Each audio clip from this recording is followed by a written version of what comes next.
हा 3चा पाईप 1 फुटाचा आहे. हा 2चा पाईप जवळपास 1.5 फुटाचा. हे 3-2चं रेड्युसर आणि ही एक coupling and cap, lighter, M seal, solution,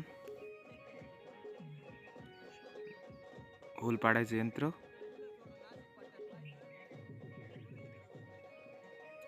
ही झाकण,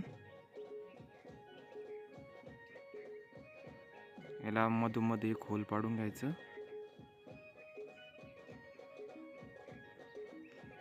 होल पाडलं त्यात लायटर बसवायचं आहे आपल्याला. आता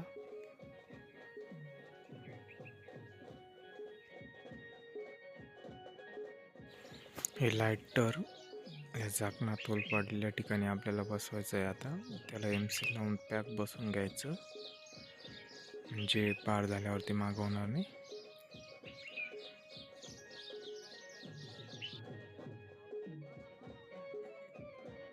असं एमसील लावून घ्यायचं, पॅक चिटकून घ्यायचं पाठीमागून.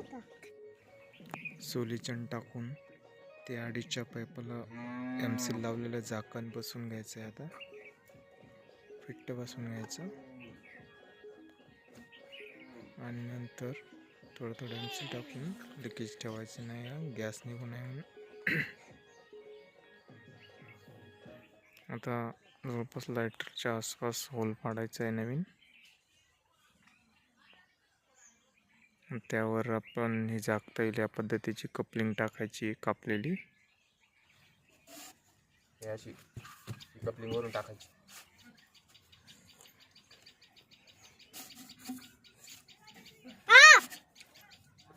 होल झाकता आलं पाहिजे अशा पद्धतीची कपलिंग. सोल्युशन टाकून रेड्युसर टाकायचं आहे. आपले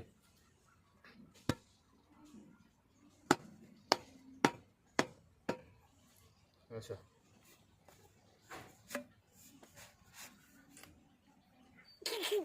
हे ओल उघडं राहील एवढं मग त्याचे सोल्युशन टाकून आणि हा 2चा पाईप फिट करायचा.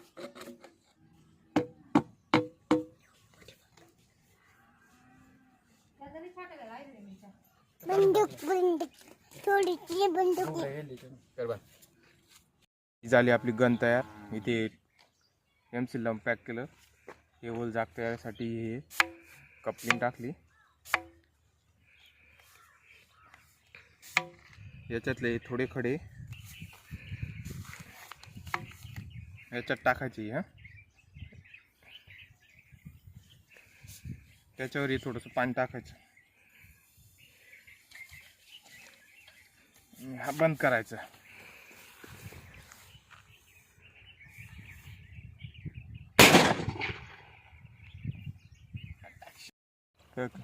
हा याच्यात टाकायचा असा एकदम हरभऱ्या 2 हरभऱ्यासारखा. त्याच्यावर थोडंसं पाणी टाकायचं. त्याचा असं गॅस निघाला का हे बंद करायचं आणि 1 सेकंद असं हलवून घ्यायचं. बापाला 12 11 उसकायसाठी.